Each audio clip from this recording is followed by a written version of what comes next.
When I had mentioned my plan to start a YouTube channel with a focus on economics, I got some skeptical looks. I also got suggestions to go for a more tried and true YouTube channel topic like fail compilations or makeup tutorials or video game reviews or the forever classic cat videos.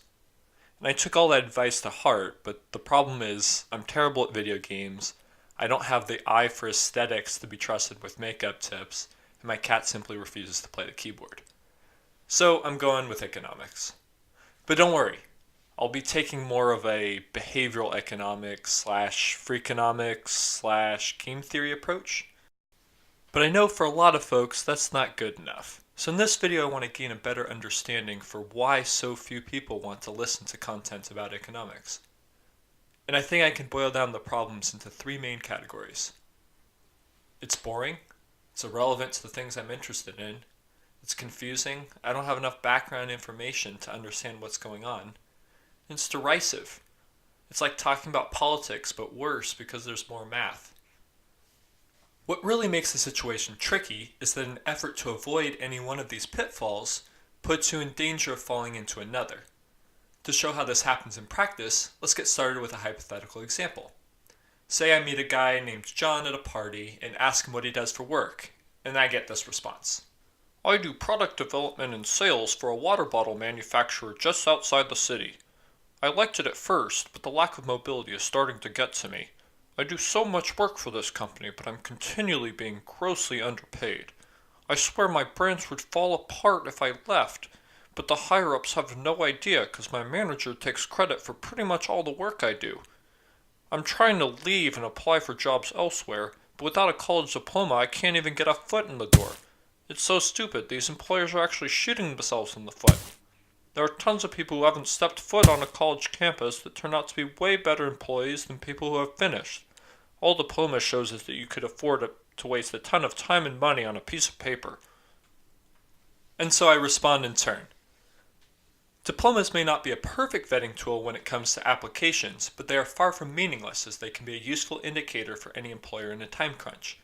This is because of a concept called signaling theory, and when applied specifically to college diplomas, it's sometimes called the sheepskin effect. To put it simply, there's a gap in information between an employer and a potential employee, because the employee tends to have more knowledge about their potential productivity than the employer does. A person that has a high productivity potential can try to bridge this gap in information by investing in a signal to show his or her potential.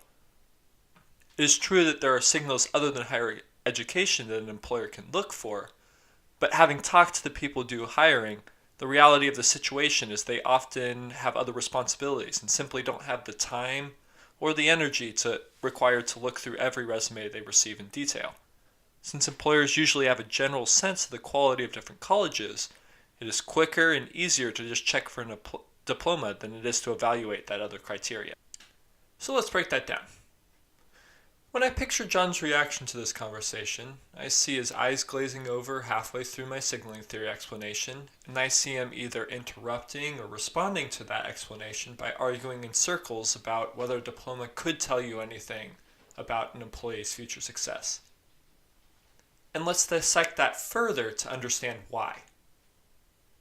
So I come out of the gate confusing with jargon and theory he isn't familiar with.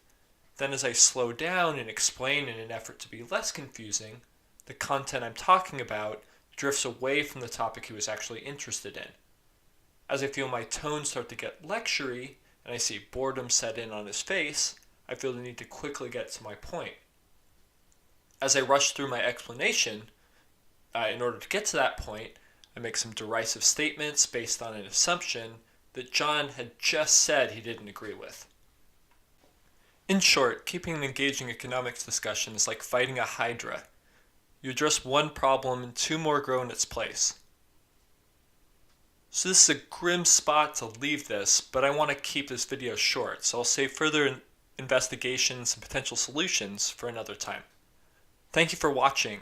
If you enjoyed this, please go ahead and share this with someone who doesn't understand why you don't want to talk about economics with them.